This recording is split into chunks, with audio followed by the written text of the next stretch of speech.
guys, welcome back to another video. Today's video is another installment of Weird World History. And today I'm going to be talking about an event that a lot of people know about, but don't know a lot about. Today I'm going to be talking about the dancing plague of 1518. Have you ever wanted to dance yourself to death? These people did just that.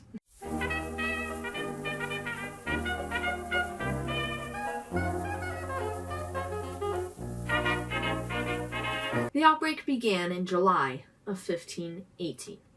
Now, the accounts of this actual event are a little sparse. They counteract each other sometimes, saying like how this began, who it began with. However, a lot of the accounts attribute this plague to start with one woman. Her name is Frau Trophia, but I've also seen it spelled a different way, so I'll just call her Frau. Frau started dancing on July 14th on the small cobble road outside her home. Against her husband's wishes, she kept dancing and dancing and dancing for hours. She continued to dance until eventually the sky turned dark and she collapsed from exhaustion. You would think after collapsing into an exhausted heap that you would stop. However, Frau, the next morning, went back to dancing, did not stop to eat or drink or check on her swollen feet. She just went straight back out and began dancing. By the third day, people of growing variety were watching this woman dance in the street. Like, what is she doing? We don't know. The mania that possessed Frau lasted between 4 and 6 days. By then, the authorities were like, this is getting kind of weird. So they took her 30 miles to Saverne. If I say any of these wrong, I'm sorry. There, she might be cured at the temple of Vitus, the saint who was believed to have cursed her with this dancing. However, some of those who witnessed this dancing began to mimic her, and then they began to dance. Upward of 30 people caught this dancing disease and began doing what Frau had been doing. One 17th century chronicle by the Johann Schilter quoted a poem from a script that is no longer in existence. Many hundreds in Strassburg began to dance and hop, women and men, in the public market, in alleys and streets, day and night, and many of them ate nothing, until at last the sickness left them. This affliction was called St. Vitus's dance. The more this plague affected the people, the more the council began to freak out. They're like, why is everyone dancing? And they can't stop. Like, these people would dance until they literally collapsed. And you're like, what are we going to do about this? The clergy believed that Vitus was vengeful and was doing this as retribution for something. However, the council listened to the doctors, and the doctors believed that it was because their blood was overheated. Now, normally, when it comes to overheated blood, their fix was to bleed you. Get rid of that overheated blood. We don't need that stuff anymore. However, these doctors suggested, why don't they just dance it out? You know, maybe they just got to get it out of their system. You know, work off the warm blood, and they'll be fine. Carpenters and tanners were ordered to transform their guild halls into dance floors, and dance floors were also set up in the market area, giving them places to dance so hopefully they can get it out of their system and stop this, because it's making people uncomfortable. To keep the accursed in motion and expedite the recovery, dozens of musicians were brought in to help, you know, get the move and the groove going, and some people joined in on the dancing that were not afflicted with this to try and encourage them to continue dancing. The authorities hoped that doing this would get them to stop. It backfired. It actually made more people get afflicted with this plague, which shouldn't be shocking, and made it worse. Being more inclined to the supernatural explanation rather than the medical explanation, most of the onlookers saw the frenzied movements as a demonstration of the magnitude of St. Vitus. Like, he was pissed.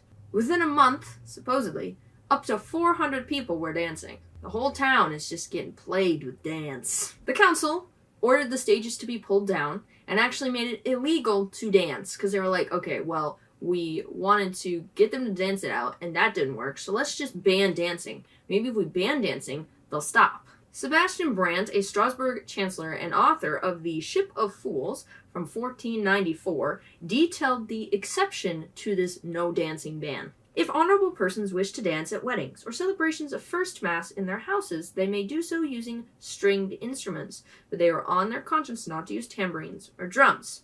I guess their theory was that strings didn't cause this mania as drums did.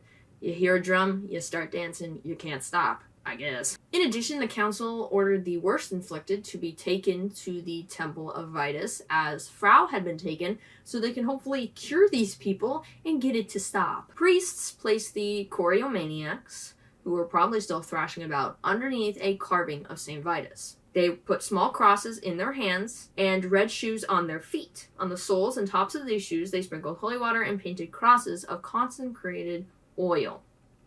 The ritual, carried out in an atmosphere thick with incense and Latin incantations, had the desired effect.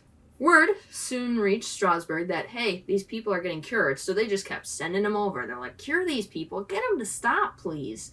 Like, please. Within a week or so, the stream of the afflicted began to trickle down, and it was finally seeming like this plague was over. The dancing plague lasted from about mid-July to late August, early September, so it wasn't like a plague that lasted years. However, it was enough to traumatize the town. Supposedly, at its height, as many as 15 people were dying a day because they just didn't stop. Like, they would die of heart attacks, starvation, you name it. They were just keeling over. There is no actual record of how many people died, and in the actual, historical accounts from the time, there's no mention of death. It is quite possible this was a later addition and nobody died. People might have been collapsing from exhaustion. But it's also possible that the 15 a day is a real number that did happen. If, let's say, 15 people died a day, the number of deaths would be in the hundreds. If that is to be believed. If not an angry saint or overheated blood, why was this happening? Why were people dancing to their death, supposedly? There are a few theories as to why this happened. Some of them more plausible than others. In the view of Paracelsus, Frau did this to embarrass her husband. In order to make the deception as perfect as possible and really give the impression of illness, she hopped and sang, which was almost distasteful to her husband. Upon seeing the success of this trick, other women decided to jump in and annoy their husbands as well. This type of mania was classified by Paracelsus as chorea lascivica. Thus, the cause of the disease chorea lascivica is a mere opinion and idea assumed by imagination, affecting those who believe in such a thing. This opinion and idea are the origin of the disease both in children and adults. In children, the case is also imagination, based not on thinking but on perceiving, because they have heard or seen something. The reason is this: their sight and hearing are so strong that unconsciously they have fantasies about what they have seen or heard. While he does get some credit for saying that it was in the minds of the dancers, he's also a known misogynistic dude, so blaming the wives is not a shock. Also, he had, no proof. He was like, it must be their fault. More plausible theories is that they got food poisoning. Some believe the dancing could be caused by a toxic and psychoactive chemical known as ergofungi, which grows on, rye. This fungi is actually structurally related to LSD. It's kind of where LSD came from. The same fungus has been attributed to other events in history, such as the Salem witch trials, that maybe they were out of their minds because they were poisoned. John Waller argues that this theory does not seem tenable, since it is unlikely that those poisoned by ergo could have danced for days at a time, nor would so many people have reacted to its psychotropic chemicals in the same way. The ergotism theory also fails to explain why almost every outbreak occurred somewhere along the Rhine and Moselle rivers, areas linked by water but with quite different climates and crops.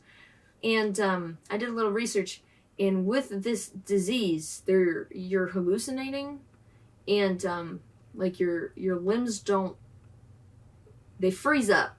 I believe what I read is you would be unable to dance for hours at a time if you were poisoned with this kind of food poisoning. It would be impossible for you to do that. Another theory, which is the most accepted theory, is that it was stress-induced mass hysteria. This type of thing is I wouldn't say common, but it has happened in the past, where mass hysteria events where everyone just starts freaking out.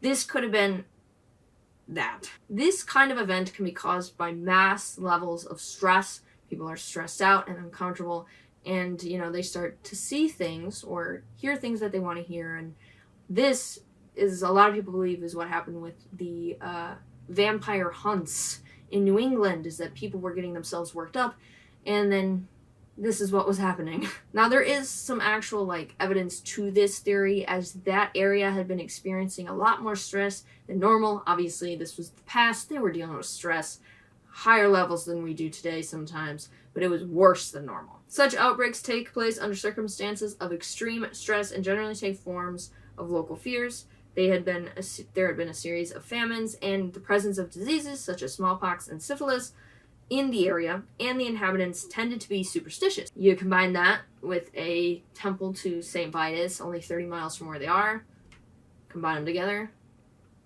there you go. This is not the only dancing plague. There are 7 other cases known in the same region during the medieval era. So this is just the most well-known dancing plague, but this isn't the only one, nor the first one.